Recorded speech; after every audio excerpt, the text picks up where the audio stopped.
A good morning to you, Documenterians. This is me, Bob Sham, here for Documenteers, episode 6. On this episode, we feature The Return of Angela as we discuss a modern true crime classic by Aaron Lee Carr titled Mommy, Dead, and Dearest. And this is a juicy one, folks. If you have not seen this movie, if you have an HBO Go account or HBO Now account or your cousin's HBO Go password, watch this film. Also, hat in hand, I've been giving you the wrong social media handles. I've been saying at Documenteers podcasts on Twitter and Instagram, but it's just at Documenteers. No exclamation point. Hit us up on there. Help us grow our audience. We hope you find us. You can also contact us personally at documenteerspodcast@gmail.com. That one does have the word podcast in it. You can support us by going on iTunes or Apple Podcasts and rating us 5 stars and dropping a little review. One day we will get some Werner Herzog erotica, and I will probably read it. It's just a matter of time. Someone's going to do it. Though they might not allow anything too racy. You can make it maybe softcore. The podcast is also available on places like Stitcher and SoundCloud, most podcast apps. If your podcast app doesn't feature Documenteers, good job finding us, but you should probably get rid of that app because it sucks. The only one app, podcast apps, that have Documenteers in them. Otherwise, it ain't worth a shit. All right? All right. Now, here is a motion picture film. 1,000 feet. 16,000 separate photographs. Let's tidy up this tangle of film by putting it on a reel.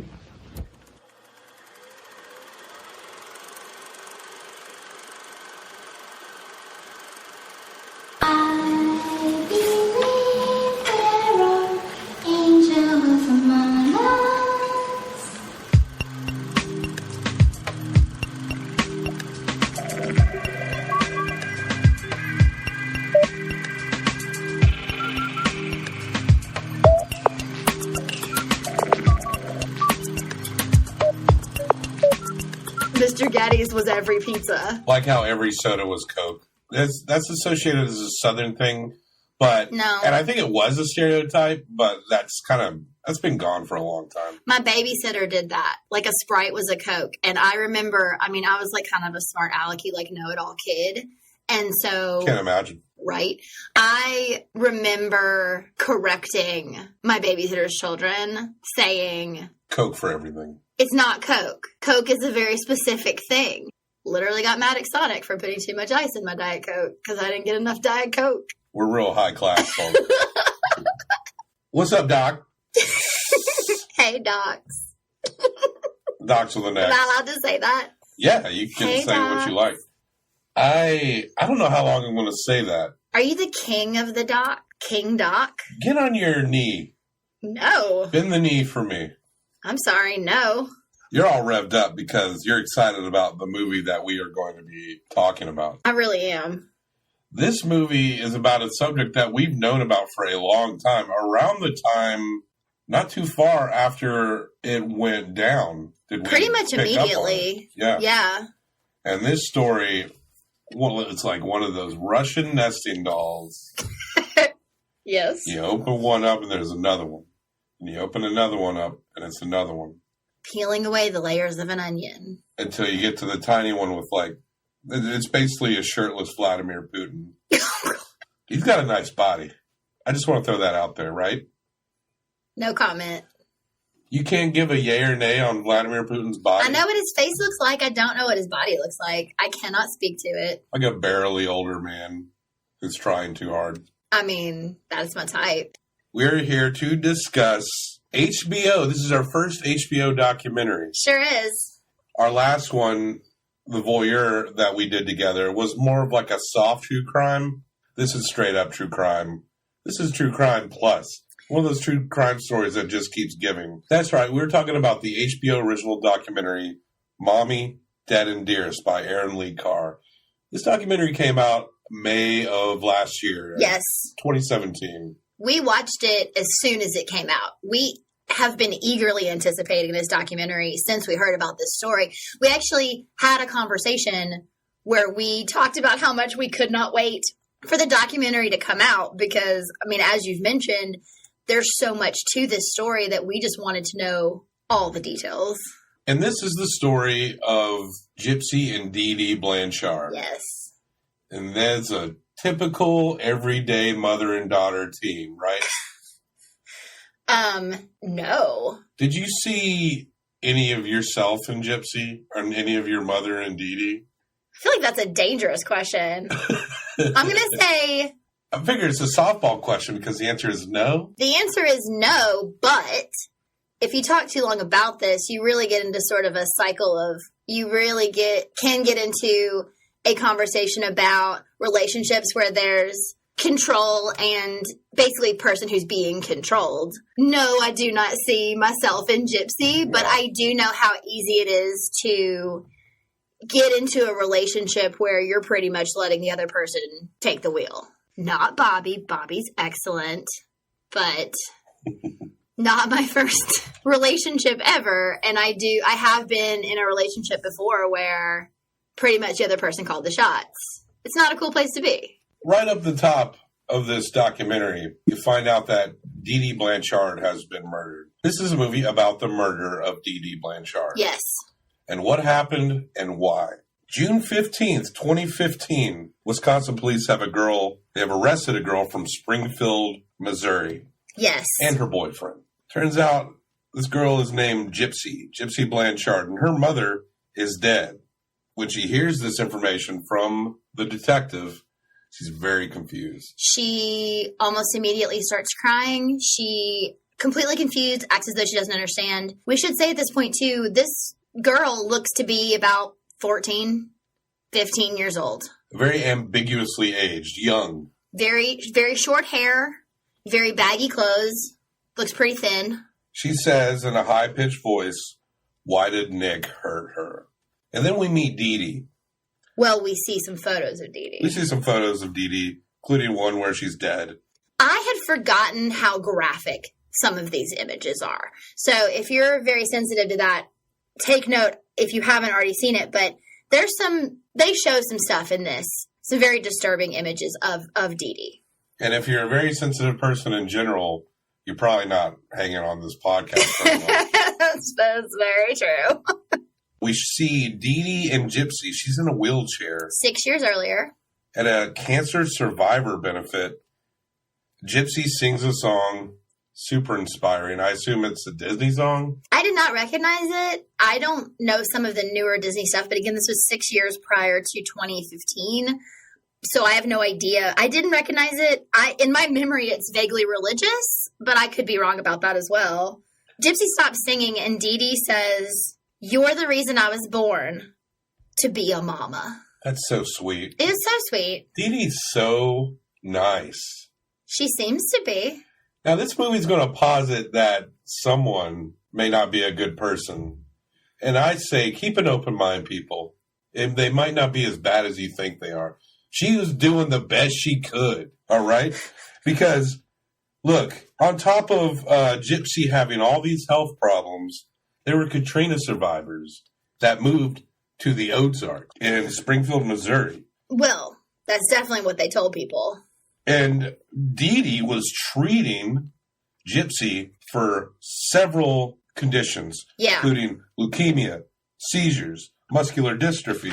She was tube-fed. She had asthma, epilepsy, paralyzed, retardation, anemia, incontinence. She had ear problems. She had eye problems. She had teeth problems. She had a feeding tube. You may have mentioned that. She was at a cancer benefit, so leukemia. You're right. She couldn't see very well. Her teeth were weird. We're totally repeating ourselves. But there's so many things that are said over and over again in so many ways. Chromosome disorder. There's a Facebook post. Yes. Can't remember what it all says. I wrote down "the bitch is dead," and then there was an LOL at the end. I think it was like, "I cut and raped that fat bitch pig" or something, LOL. It actually, and this is important for what we'll find out later, it's actually something along the lines of, I stabbed that bitch and raped her innocent daughter. That's right. Yes. LOL. LOL. God, this is not funny. It's not funny. No, it's not. I don't know why you're laughing. It's not funny. Well, because... I'm so serious. I am very serious. I know. I think we talked about this last time, but maybe we did. Maybe we didn't, because the last podcast that we did, it was not about such gruesome situation. This truly is you almost have to laugh because it's so horrible. It's dark situation. But is there a beam of light at the end? I don't know. Stay tuned, folks. We see a kid. His name is Nicholas Godejohn. Is he a kid? Well, I think he's in his early to mid-20s. Yeah. Godejohn is straight up confessing to this killing. Like, yeah, I did. Immediately. I did. Yeah, they ask him a question, he answers every question. No lawyer. Straight up truth. One thing that struck me about Godejohn, right off the top, hot, good-looking guy. God, no. What? No, he looks like the biggest creepo. He looks like creepier than Gerald. Oh, from The Voyeur. Yeah. I thought Gerald was pretty handsome, too. I guess maybe we just got different tastes. Nick Godejohn and Gypsy are in love, and Nick says that Gypsy told him to kill her mommy. And that she's the one that wrote all the Facebook posts. Think about that for a second. We go to a pretrial. Gypsy is walking out. She doesn't have a wheelchair, and her friends and neighbors are shocked. Gypsy's wearing a Mutts t-shirt. You know that comic strip Mutts with like the little cat and the little dog? Mm-hmm. I think it's drawn by Patrick McDonald. It's pretty cute. I'm nerdy in that way, but I was jealous of that Mutts shirt. But yeah, her friends and her neighbors, they're like, holy shit, Gypsy is walking. It comes out that her age is totally wrong. Seeing her walk and realizing that her age is off, people are questioning about all the things that they did for this family. Oh, yeah. That needed so much help. They were in a Habitat for Humanity home. They had Make-A-Wish send them places or other programs that they were in. They went to Disney multiple times for free. They had donations coming in online to help pay for all these medical bills and things that Gypsy needed. In addition to this, again, completely free house that they were living in. Gypsy is charged with first-degree murder. There's text evidence of premeditation, including a text that says that by Nick that says he has an evil side that's really into what they're about to do. I can't remember if he texted an eggplant or not. Godejohn probably didn't know how to access the emojis. Maybe he was confused by them. I seriously doubt he had a smartphone. We cut to... I mean, maybe he did, but as we'll mention a few times, he doesn't seem to have a lot of money. You can emoji off of Facebook. Oh, true. So maybe that. A lot of their messages were through Facebook, a lot of the communication they were having. We should mail him in prison, send him some mail with detailed instructions on how to select emojis and when the appropriate time to use certain emojis is. We'll print it out and mail it to him. So anyway, Gypsy's up for life in prison or death for this murder. We cut to La Fourche Parish, Louisiana. Is that how you say that? That's how I say it. La Fourche? That makes sense. La Fourche Parish, Louisiana. To Rod. Rod. You kind of got a crush on Rod, don't you? I do, in a way. Like, seems to me, Rod is Gypsy's father. The most Cajun man in the universe. He has a great Cajun accent. Loves the boat. He's out on the boat all the time. He just seems like a really genuinely nice guy, like a good guy, a family man. As he talks about Gypsy, I actually wrote in here, Gypsy's dad, handsome, Dee Dee's ex-husband. Because I do. I mean, he's an attractive guy. I see you wrote out of Dee Dee's league. I did not write that, but maybe. Yeah. Although, I will say that when they show some pictures of young Dee Dee she was pretty. Claudinia, is that her full name? I don't think I wrote down her full name. It's either Claudine or Claudinia. But yeah, I mean, some younger pictures of her, like, she was pretty. She's like a C-level beauty queen. Sure. I think you're saying that because there are some images of her at like a sort of like a coming out party that makes her look very much like she's... Wait, she was a lesbian? No. You know, like a coming out into society, young, Southern situation. I don't know. I didn't have a coming out party. I'm not a rich girl. I have no. I You think, don't know what I'm talking about? You do because you've seen Gilmore Girls. That's right. You do Gilmore Girls. They have a coming out party for Rory. That's a different thing we know everything about. But we'll move on from that. Rod feels like there is a justifiable reason for the killing. Yes. He makes that claim. Rod and Dee Dee hooked up when Rod was 17. I think Dee Dee was in her 20s. He was very young. Yeah. He knocked her up. Very quickly. Dee Dee was claiming that Gypsy had sleep apnea within 3 months.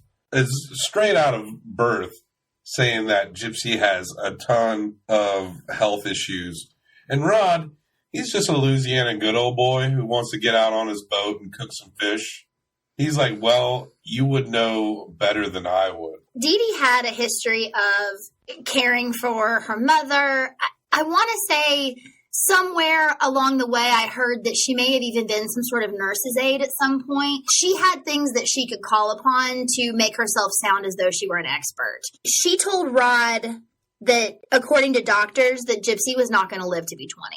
She made this little girl out to be very, very sick, very early. At some point, Rod knows how old Gypsy is. Yeah.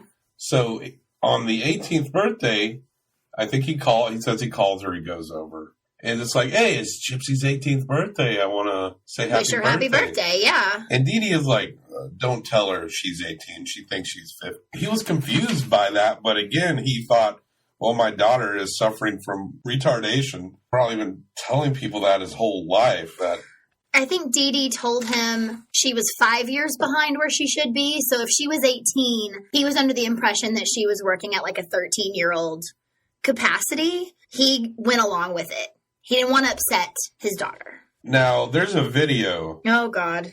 Tell us about that video. So this video is very disturbing to me. I've seen this video multiple times, and every time it's more unbelievable. There's a video in the snow. Gypsy is on the railing of the porch, sitting up on the railing of the porch completely on her own. No one is near her. Dee Dee is in the yard. Filming. There are a lot of these videos that are set up where you can tell that Dee Dee has just asked Gypsy, what are you doing right now? Or tell the folks what's going on. This video starts and here's Gypsy up on this railing and she announces that she's going to jump into the snow. Watch me jump into the snow.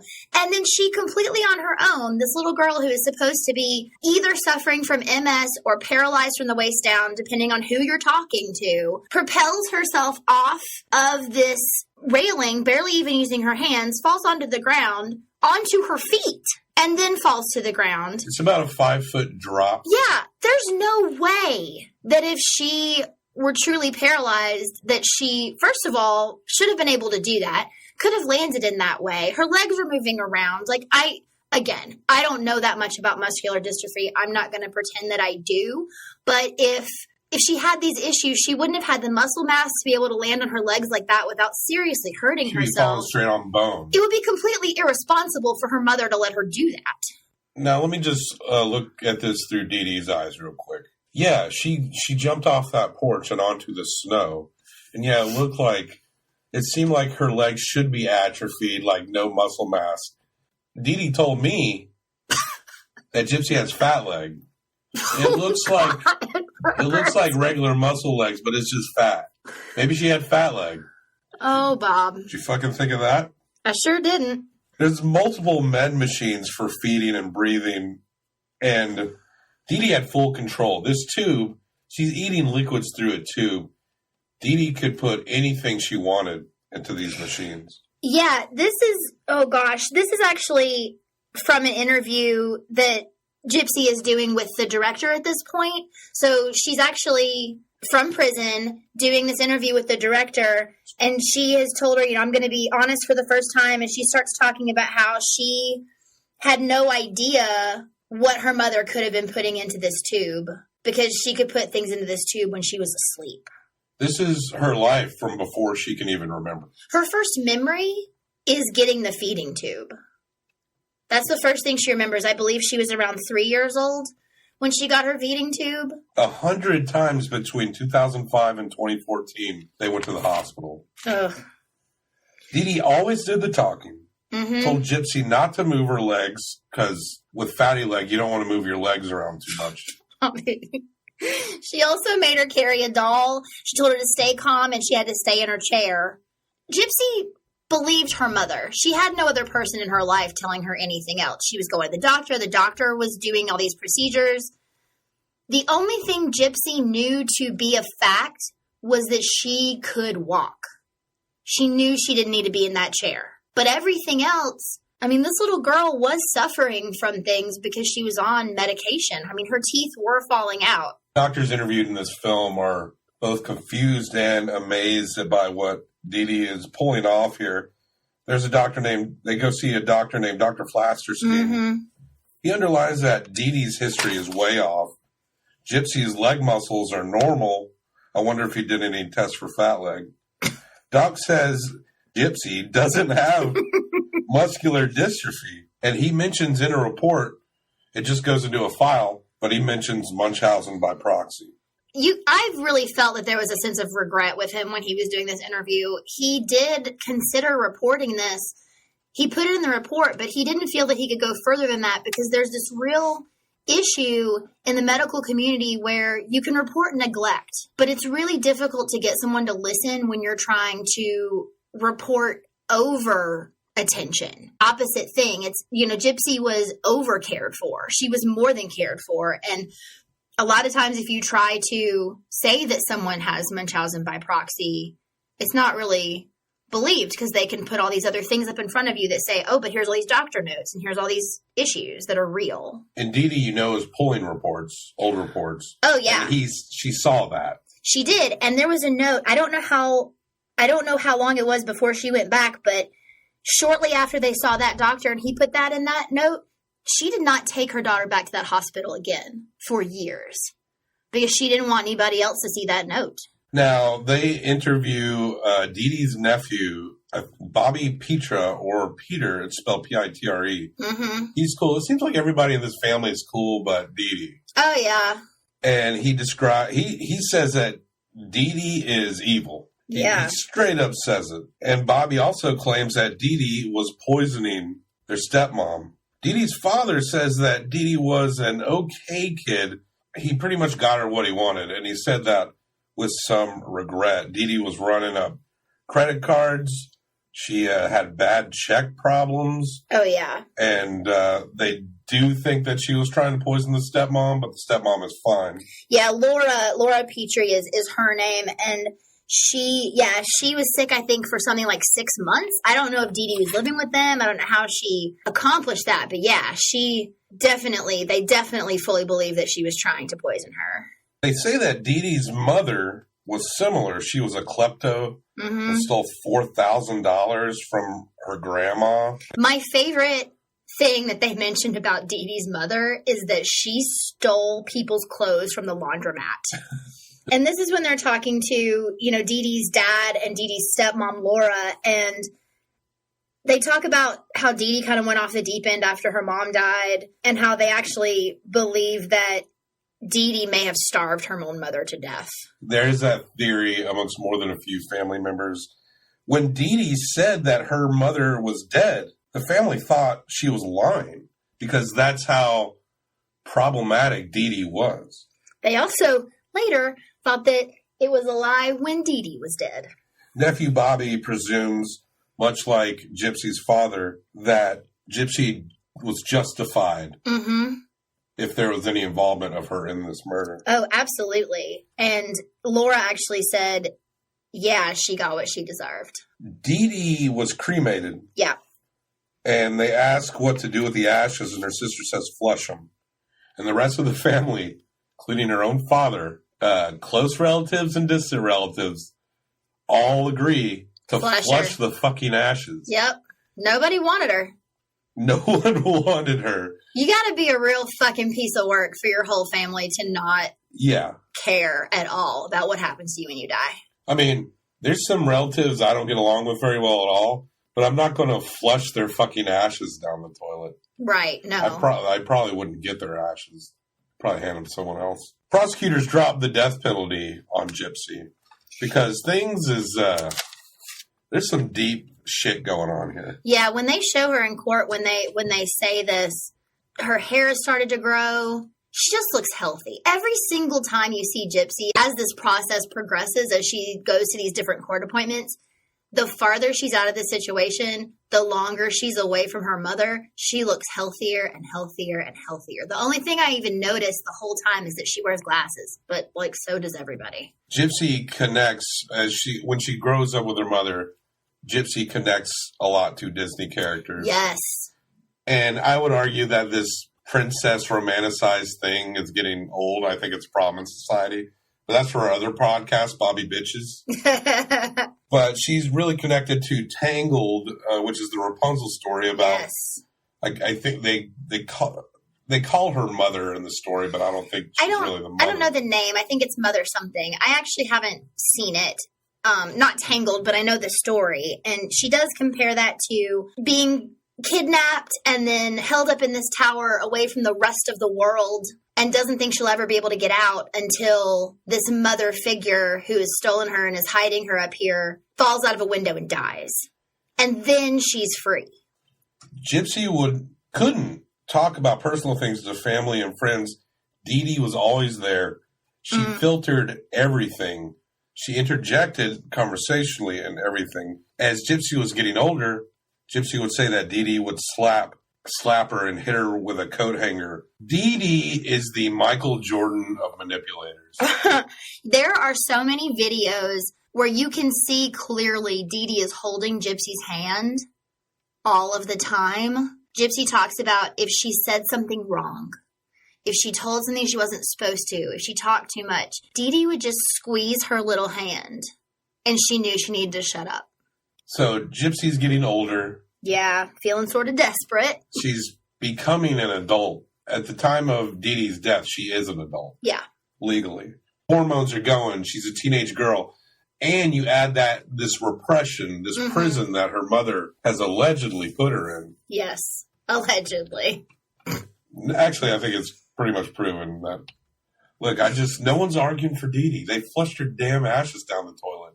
She got what she deserved. Wow. I didn't know you were so pro-murder. Hey, I'm just quoting her stepmother. I'm against murder. You're pro-murder. That's what's going to rattle the debate when we talk about true crime documentaries. I'm going to say right now, I'm not pro-murder.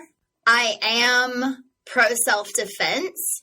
And I could make a pretty strong argument that that's what this is. Gypsy, she is managing to find some elbow room on the internet with some fake accounts. She runs away with a guy that she meets at a sci-fi convention. They ran away to meet at the sci-fi convention, VisionCon. They jet to Arkansas. Dee Dee finds her. Within 4 hours. It doesn't say exactly how, but Dee Dee. I think there's an implication that they had a friend in common, or maybe she found the Facebook messages. Who knows? She's been training all her life to tell the perfect sob story. She probably just kept saying it over and over again until people gave her the information she needed. So Dee Dee finds her and the guy, calls the cops. They get back to Springfield. Dee Dee destroys the computer and threatens to break Gypsy's finger.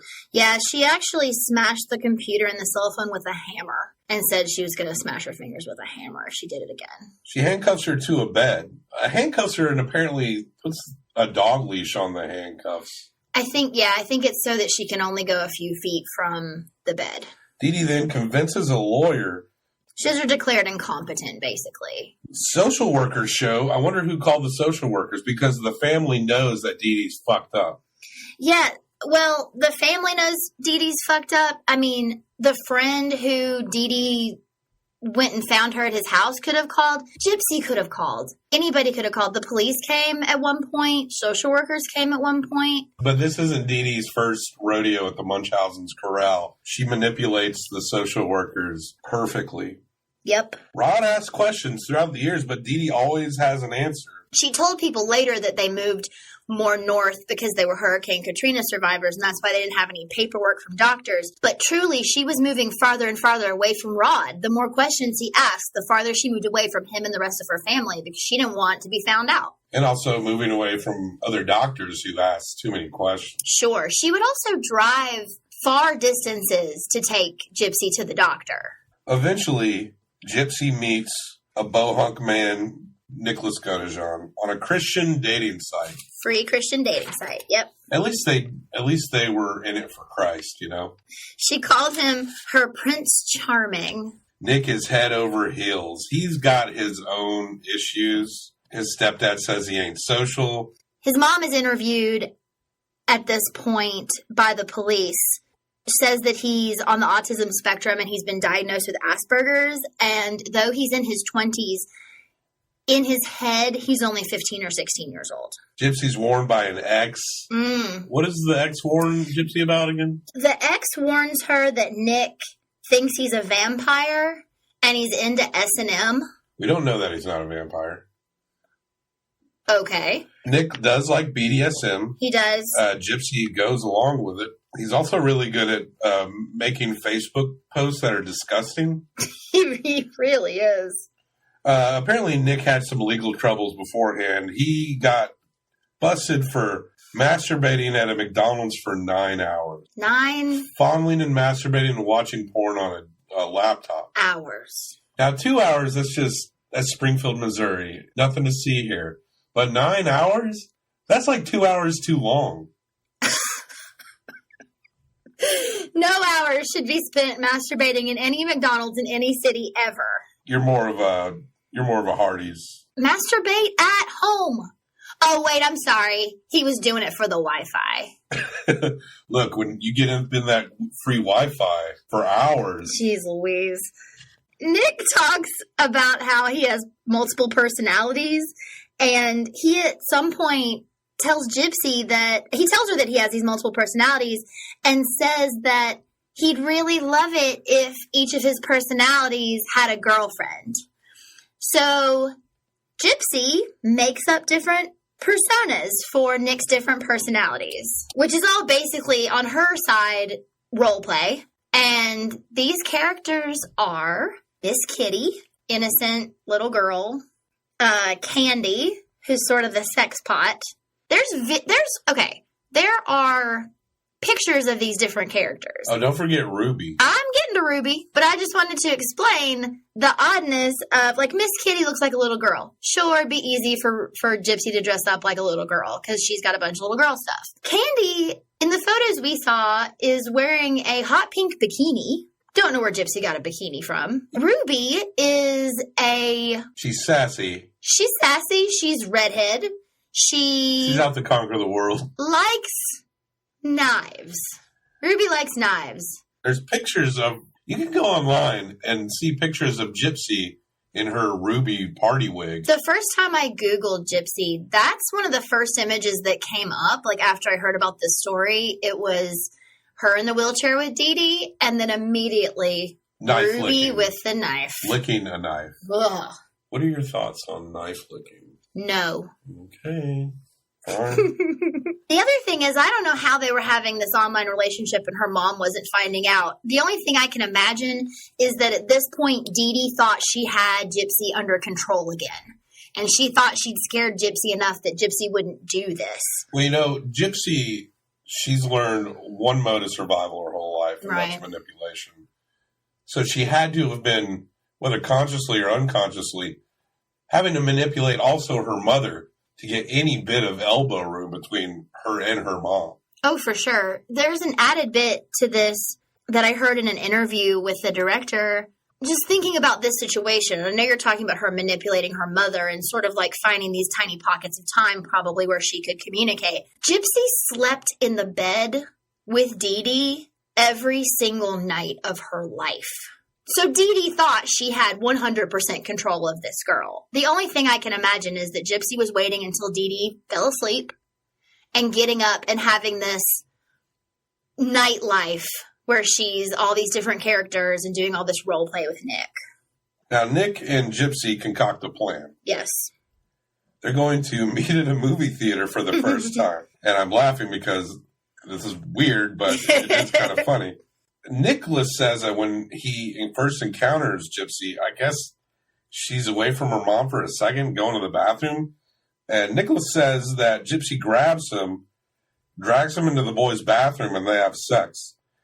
And after they're done, they go back into the movie where they're going to see, what movie is that? Cinderella, the live-action Cinderella. I've never seen it. Neither have I, and we probably never will. No idea how many Clint Howards that movie gets. We're just going to go ahead and say it's pretty low, probably. I'll say 1. Just a guess of 1. Just to be nice. It just goes to show, like, the lack of perspective, or maybe how hopeful they were because they were so charged up with their love. That Gypsy wants to have a scenario where Nicholas meets her mom and then they somehow get along. She wants to try to do it the quote-unquote right way this time instead of running away. If she can get her mom to meet him and like him, then maybe he can be her real boyfriend and it doesn't have to be a secret. But Dee Dee thinks Nick is a creep because they're watching a children's movie and he is a dude in there alone. It's the only time that Dee Dee was ever right about anything. Yeah, I also, tiny creep factor, Gypsy bought his movie ticket. This is a grown man trying to go to the movies to meet his girlfriend. I don't know if she had, the way she tells it, she was like, I'll buy you a ticket. You come and meet us.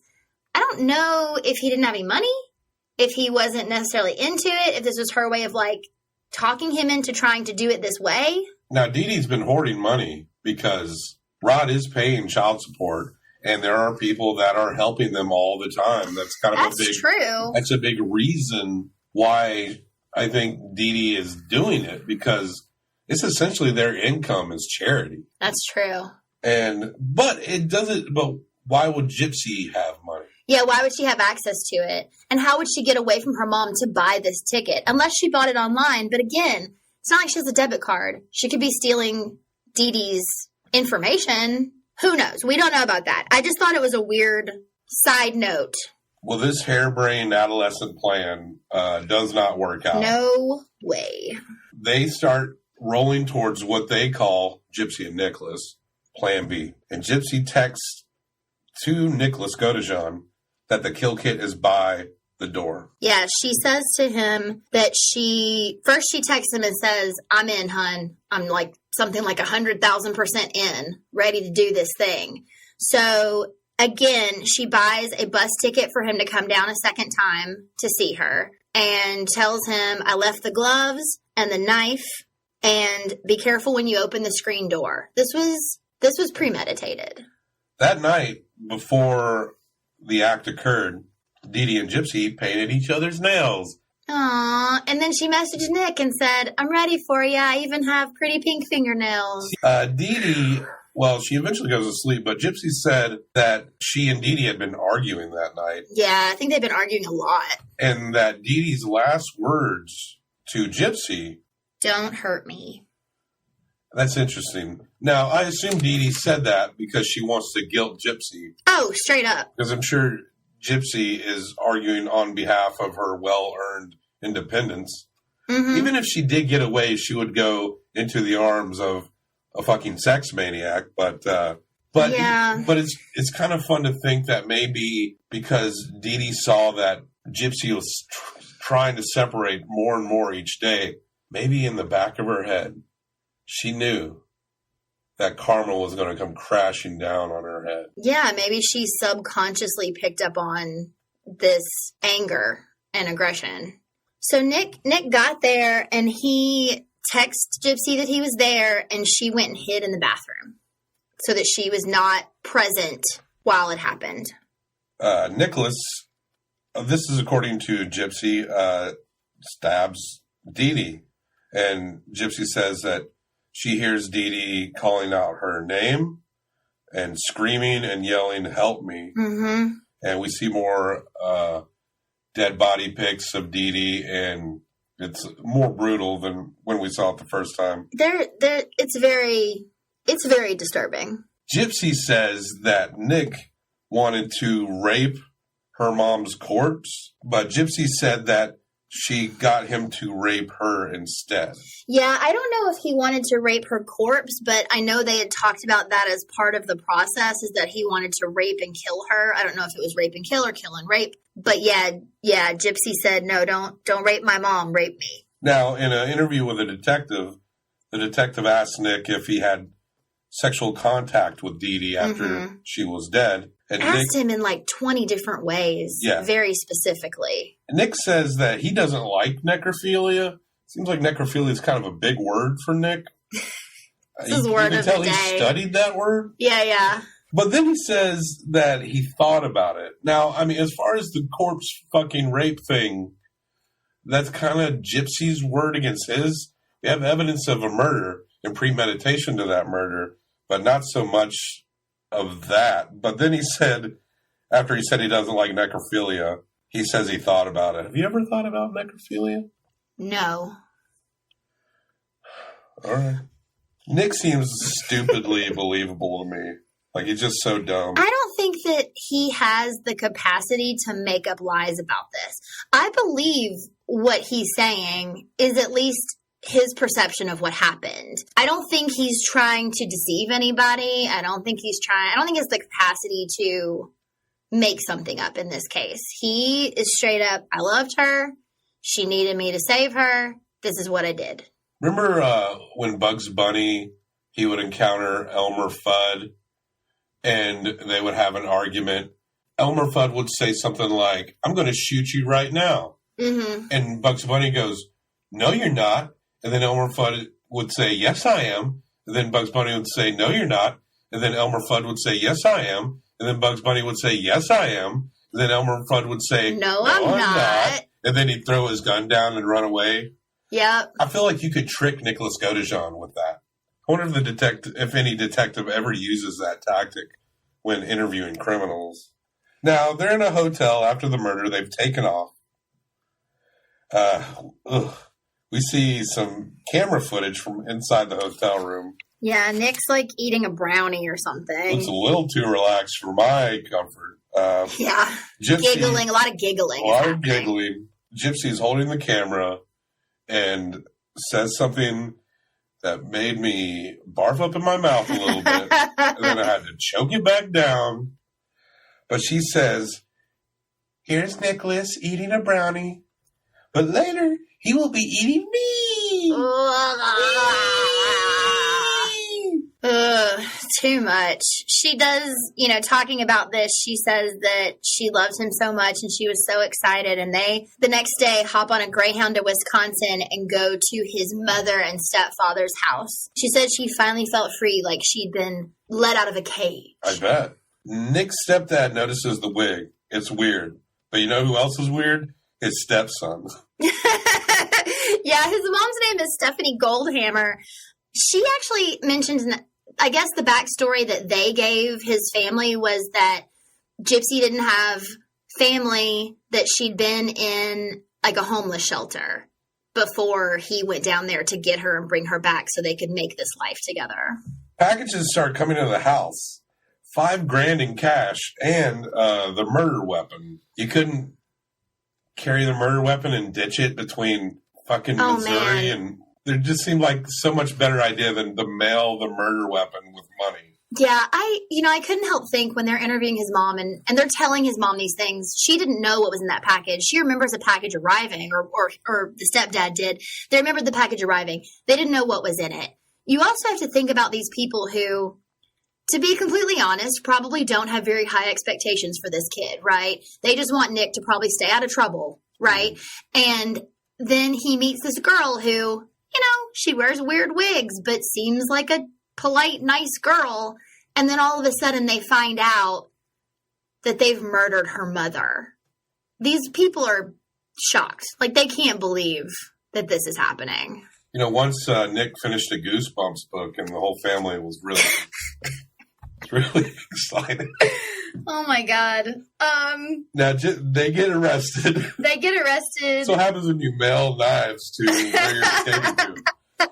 And well, actually, I think they tracked that IP address because the Facebook posts about her mom being murdered, the stabbing and the raping and all of those Facebook posts were done from his folks' house on the shared Gypsy and Dee Dee Facebook. Right. And I think that's how they actually found it, was they tracked that. They're arrested, and Gypsy ain't being honest.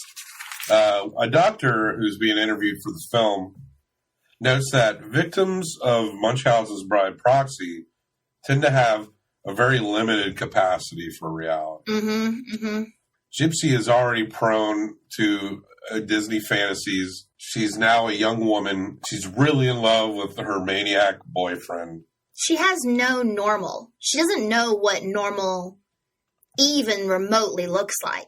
Gypsy pretty much says that Nicholas did everything. Nicholas, at least now at this point, we don't hear no interviews of Nicholas in the documentary. No, nothing from now. But there's other things out there where he says that it was all Gypsy's idea. And of course it was. Yeah, it was completely all Gypsy's idea and all his action. And I know I joked a lot about being like devil's advocate for Dee Dee, but she was a monster and a unique, and one of the most unique and worst ways you can imagine. Absolutely. It was probably Gypsy's life on the line. And it's kind of fucked up that, you know, she has to connect with this guy to kind of bring that to an end. But it seemed like it had to get fucked up before it got better. Yeah. We cut to Rod, and he's wearing a Bob Dylan shirt. Rod seems so cool. We all want to hang out with Rod. We sure do. We want to go to Rod's house for dinner. He's cooking up some fried fish. I want some of that fucking fried fish, man. And Rod, now he understands that Dee Dee was a master manipulator who manipulated him, doctors, everybody, medical professionals, social workers, probably police over the years. Yeah. But he can't help but accept some blame because a father's supposed to protect his daughter. And you can see how a decent man would not have the capacity to imagine that a mother could do that to her own kid. Absolutely. I really believe these are the moments when he's talking about how bad he feels that he could not have known, that are so genuine.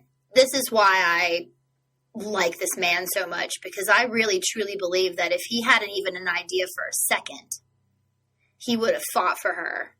You know, he would have tried to get her out of that situation. He would have done anything that he could. But he believed this woman who, for all appearances, to the entire world, seemed to be doing a good job taking care of a very sick kid. At the end of the film, we see a surprise pretrial for Gypsy. She cuts a deal. Charges are greatly reduced from the risk of a life sentence. She pleads guilty to second-degree murder for 10 years. And she has to serve 80% of it. Yeah, 85% before parole. So she'd already served a year at that point, and they let that count as part of it. So the earliest she could get out would be 2024, when she would be 32 years old. I couldn't imagine her not getting out unless something bonkers happens. I can't. No way. No way. But Gypsy says that jail is better than life with Dee Dee. Absolutely. That's so depressing.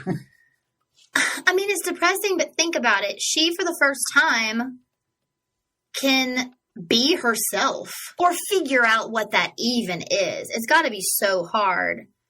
I hope, and who knows, but I really hope that that she has some sort of contact with some sort of counselor where she is right now who can help her work through some of this shit, because I cannot even imagine untangling all the shit she's been told for her entire life. I tell you what, though, that prison don't cook as good as Dee Dee. Ooh. I'm sorry. She gets to put food through her mouth now. I don't think it matters what it tastes like. She made the best liquid mush. Oh, God. Rod and his wife, Christy, get to see Gypsy. They get to hug her and they talk. Her tube hole is healed up. Yeah, she shows them. She gets really excited about that. Surprised Nick didn't try to fuck it. Oh. Says she would have suicided if she got sentenced to life. So that was a part of the big reason why. You just use suicide as a verb. She would have suicided. If she got life. If she'd gotten life, she would have committed suicide.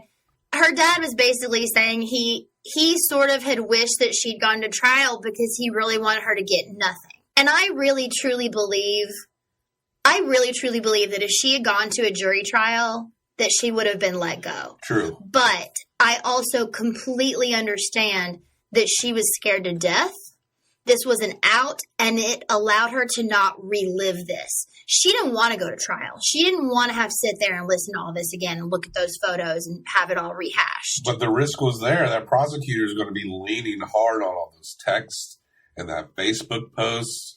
That's true, but the whole reason that the prosecutor offered her this plea deal is because there is pages upon pages upon pages upon pages of backup for all these things that Dee Dee said were wrong with her that were not wrong with her at all. I would love to be able to see more of that stuff. They were able to find so much documentation of all these different doctors and all these hundreds of visits. There's just not a lot of precedent for a case like this, but it would have been really interesting had she gone to trial to have to hash that out and to have something on the books as a decision in favor of a person who, as I said, was defending herself.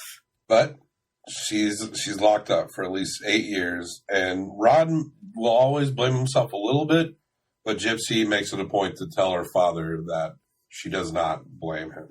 She does, and there's a really sweet moment between the two of them where, she still has her handcuffs on, but like you said, they get to hug, and it's a very sweet moment. She doesn't blame him. There's even some disturbing, just brief moments within that interaction where you can still see her going back into this very childlike stance. And that's kind of the stuff I guess I'm talking about when I say that I hope that someone can help her kind of work through getting out of that. Like she's a very petite person. But like at the end, he says something along the lines of, "It won't be too long before we see you. Hang in there." And she turns and says in a very high-pitched, sweet voice like she used to, "I'll be a good girl."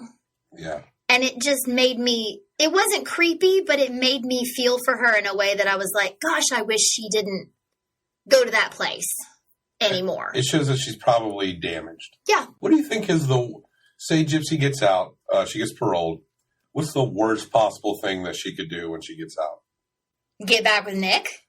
He'll be locked up. Also, I would just say too, part of what got us to watch this again was that we recently saw another interview with her. Was it 60 Minutes? 2020. She is a very, even in this documentary as well, but also in the most recent interview, she is a very smart person. She is a very articulate girl. I'm sure that she is getting her GED. She only went to, was it second grade? She's like a second degree education. That comes up in one of the trial scenes. Second degree education? I'm sorry. I'm sorry. A second grade education. I mean, I'm hoping that she's doing schooling and things like that. I believe that she could come out of this and have a very full life. She's only going to be 32.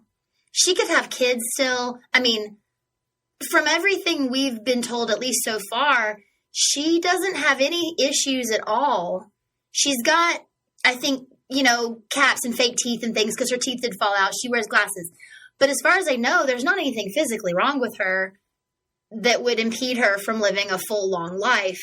I hope she writes a book. Now, Dee Dee's mother was fucked. Dee Dee was fucked. Her siblings weren't. But Dee Dee was. You think it's safe for Gypsy to have kids? Gosh. I mean, I guess when you... that's difficult to say because you don't know the kind of crazy that Dee Dee really was. No psychologist ever got to sit down with her and figure out what was going on. I mean, we know that she had Munchausen's by proxy, but what else was happening in her brain that made her that way or caused her to do that? She's smothered by her mother her entire life. Now she's going to spend at least 8 years in prison. Mm-hmm. When she gets out, like the most freedom she had was with Godejohn going up to Wisconsin. If she's smart, she won't just try to be completely on her own. If she's smart, she's going to Louisiana. She's spending some time on a boat with her dad. She's slowly integrating into life. She's writing the book that I would love to read. Getting a goddamn tan. You know what I mean? Like, take it easy. She could go live with them and be completely fine. Get a job at Kroger's. Don't have any kids. Whatever. Get a dog. I don't know. Just try to live. My hope for her would be that she gets out and tries to live as simply as she can. And just figure out what she wants to do. I've got a prediction. When she gets out, she will get out. After 8 years, she will get parole. We got to track this now for years. Yeah. Pregnant within 6 months. Oh. I'm calling it. Got to keep an eye on her, Rod. We believe in you. You're the worst. We should also mention that there was no plea deal for Godejohn. Nicholas Godejohn was scheduled to go to trial in spring of 2017. That's what they say at the end of this documentary.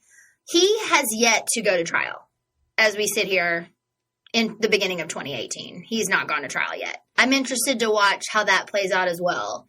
They do talk to him in that 2020 interview, and he is still very much in love with Gypsy. There is some other things maybe you guys can look up if you're interested in this case. Yeah, a few things we've already referenced. There's the Michelle Dean. She's a BuzzFeed writer. She was also featured in the film. She has a long article called Dee Dee Wanted Her Daughter to Be Sick. Gypsy Wanted Her Mom to Be Murdered. There is a Generation Y episode 234, that where Aaron and Justin interview the director Aaron Lee Carr, and we find out a few extra things. That's how you found out that they shared a bed. It's really cool because he asks her, what are things that you couldn't put in the documentary? You got to understand, there was so much footage. So much. This movie clocks in at around 70 minutes. It could have been an 8-hour movie. Yeah, totally. Could have been a mini-series.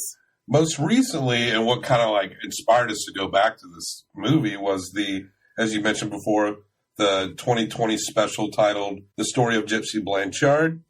That features a new interview with Gypsy and an interview with Nicholas Godejohn.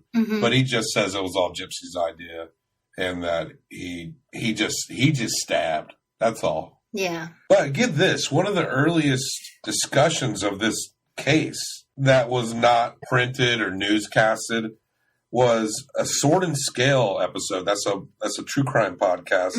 Episode 49. This murder, if my dates are correct here, occurred on June 15th, 2015. This episode of Sword and Scale dropped on July 3rd, 2015. Might have been one of the first times I heard about this case. And yeah, me too. That's just a couple weeks after it happened. Yeah, they were arrested on June 15th. So, that is like 2 weeks after. So pretty much if you're hearing us for the first time, if you're hearing this episode for the first time, it's probably because you know about this case. And you probably also know all these sources that we're talking about. Our podcast is very new, so everyone's a new listener. But if for any random reason you've never heard of this story or these sources, then what a wild tale you just sat through. But really, you should watch the movies we talk about. Really, really watch this movie. It's one of the best documentaries. Unless you don't care and just want to have fun, we accept that in our audience as well. We do not grade in this fucking archaic, old, worn out star rating. No, we do like thumbs ups, right? No. Put that thumb back in your fist.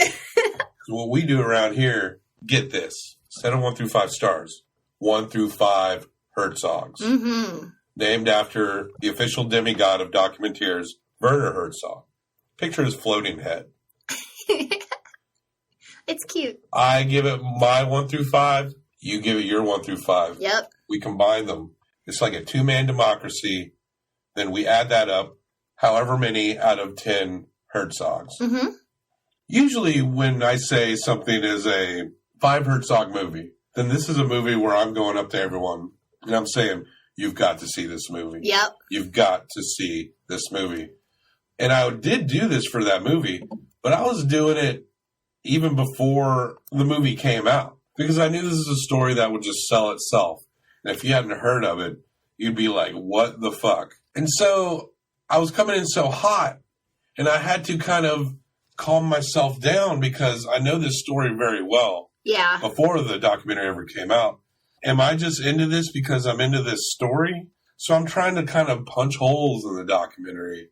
But I gotta say, I don't think it was a perfect piece of art. But as far as really well done true crime documentary, this was really good. Yeah, really good. So on my end, I got to give it 4 out of 5 Herzogs. What about yourself?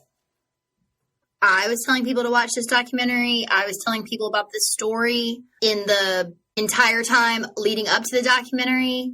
And even though, just like you said, I was coming in really hot, like, I'm ready to love this, I did. I loved it the first time we watched it.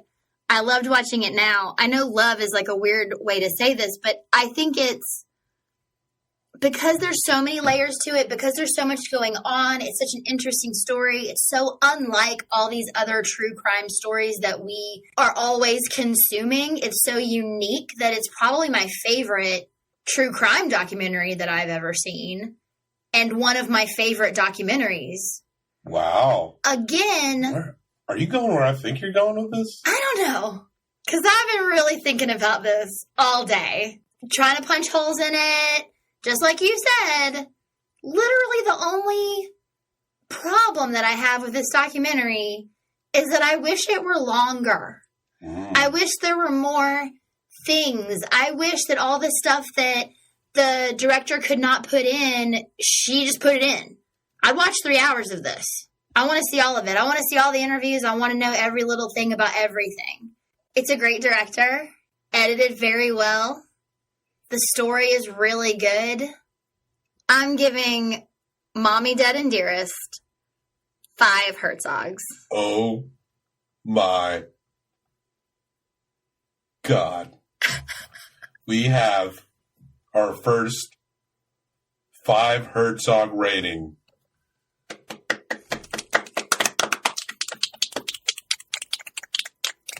So you take my 4 Herzogs, which I thought was very generous. Totally generous. You combine them with your 5 Herzogs. Mm-hmm. And I got to say, it's specifically within the bounds of true crime, this really is a solid movie. That's 9 out of 10 Herzogs. That is the highest rated Documenteers movie so far. Woo, what a roller coaster. When you're out there licking knives, be careful. And get Wi-Fi in your house, for fuck's sake.